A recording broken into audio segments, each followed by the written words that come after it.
नमस्कार, आप देख रहे हैं मोबाइल न्यूज 24। मैं हूं अभिषेक कुमार।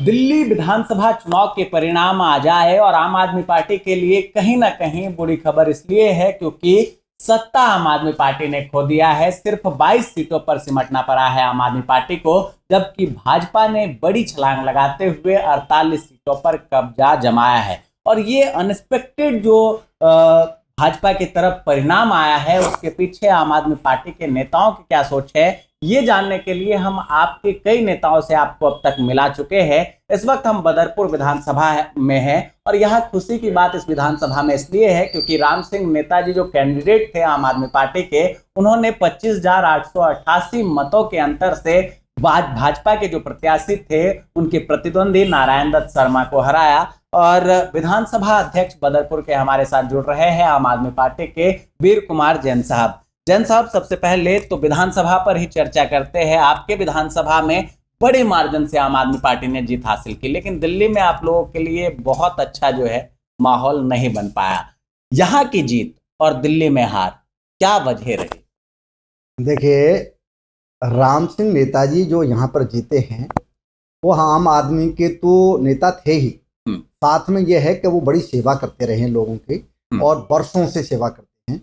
और उन पर जो दूसरी पार्टी के लोग आरोप लगा रहे थे कि वो कंबल बांटते हैं, साड़ी बांटते हैं, लोगों को पानी पिलाते हैं, तो ये तो अच्छे काम है। अगर किसी गरीब की सेवा की जाए तो उसका भी योगदान है। और राम सिंह नेताजी को जो वोट मिला है वो भारतीय जनता पार्टी और इसके लेवल पर नहीं मिला। वहाँ दीवारें जो थी वो टूट गई और लोगों के दिमाग में एक ही बात आई कि राम सिंह नेताजी एक अच्छे आदमी हैं और उनका आखिरी चुनाव है, इसलिए उनको जो है हमको मत देना है। और उसी का परिणाम यह है कि हम 26,000 के आसपास 25,888 वोटों से हम जो चुनाव जीत गए।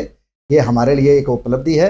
लेकिन जो पार्टी को दिल्ली में हमारे बड़े नेता हारे हैं और पार्टी को जितनी कम सीटें मिली हैं उससे निश्चित ही एक सेटबैक लगा है।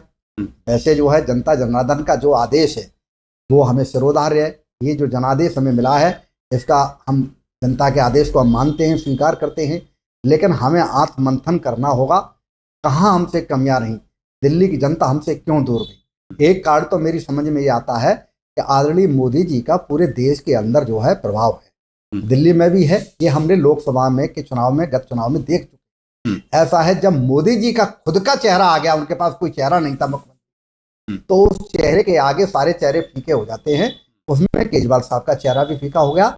और जब उनके नाम पर लोकसभा में एक तरफा वोटिंग हुई थी, सातों की सातों सीटें जीती थी, तो उस तरह का वोटर जो मिक्स जो था, जो हमको विधानसभा में वोट करता था और लोकसभा में मोदी जी को वोट करता था, उस वोटर ने मोदी जी पर ज्यादा यकीन किया और हमारी पार्टी और हमारे नेताओं पर विश्वास मानते हैं। बहुत लोग कहते थे कि विधानसभा में राष्ट्रीय मुद्दा नहीं चलता, और मैं मानता हूं कि इस चुनाव में राष्ट्रीय मुद्दा सड़ चढ़कर बोला है।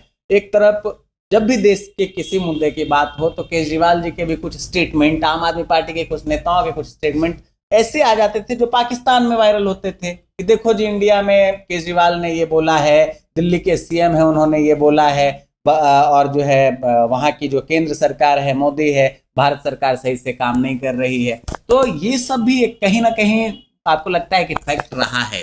देखिए, इन सब बातों पर हमारी पार्टी का शीर्ष नेतृत्व और उनकी टीम विचार करेगी, पूरी पार्टी इस पर विचार करेगी।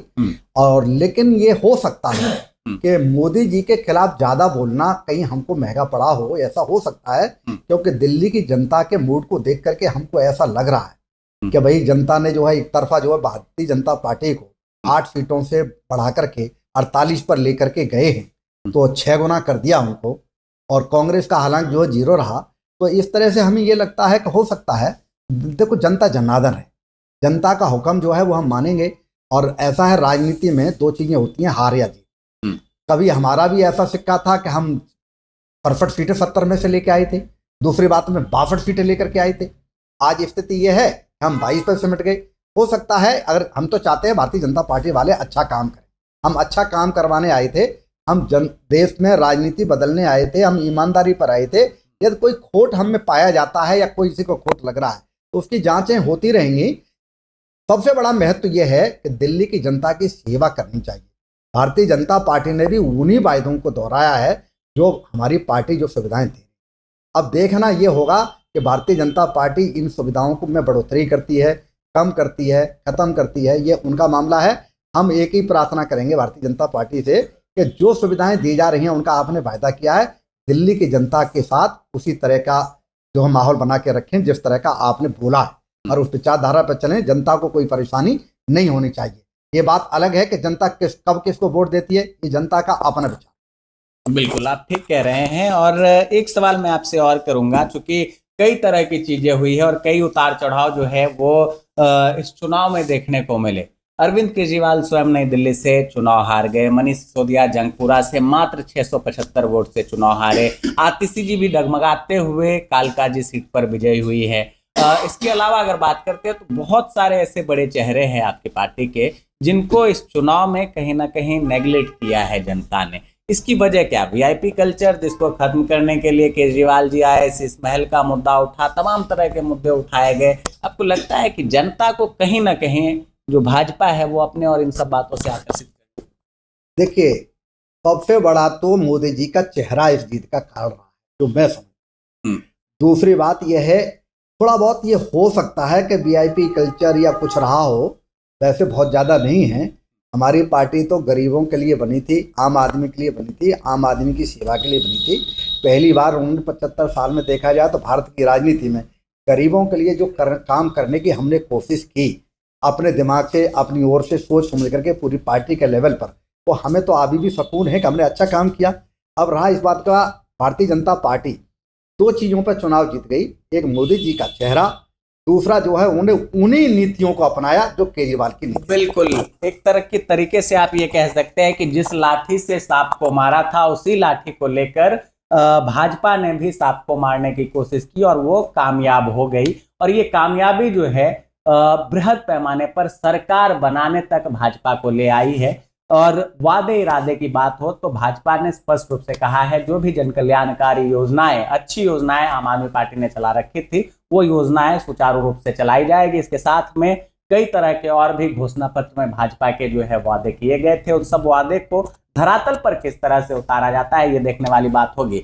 लेकिन एक अहम सवाल आपसे है, आपके जो प्रत्याशी है वो विधायक पहले भी रहे हैं अलग अलग पार्टियों से, इस बार आम आदमी पार्टी से विधायक है, और हर बार उनके साथ पता नहीं ये हुआ है कि जब भी वो चुनाव जीते हैं तो उनकी सरकार ही नहीं रही है। ऐसे में क्षेत्र में ओजोन का मुद्दा है, तमाम तरह की चीजें हैं, और आप लोगों ने घोषणा पत्र में भी दिया था, तो कठिनाइयां तो बहुत आएंगी। क्या लगता है बेड़ा पार कर पाएंगे राम सिंह नेताजी? 100% बेड़ा पार करेंगे, कोई भी कठिनाई नहीं आएगी। राम सिंह नेताजी के साथ पढ़े लिखे हम जैसे लोग हैं, हमें किसी पद का लालच नहीं है, किसी चुनाव का लालच नहीं है, न पहले कभी लालच किया। हम पार्टी के साथ थे, पार्टी के साथ है, पार्टी के साथ रहेंगे। राम सिंह नेताजी के साथ थे, साथ हैं, साथ रहेंगे, और जनता के असली तो जनता के साथ हैं। अगर कहीं पर भी प्रॉब्लम आएगी तो जरूरत पड़ी तो चाहे जुडिशरी का प्रयोग सहारा लेना पड़े हमको, चाहे अदालत में जाना पड़े, हम सड़क के आदमी हैं, हमने सड़क पर काम किया है, हम सड़क पर संघर्ष करेंगे, लेकिन जनता को कोई परेशानी नहीं आने देंगे।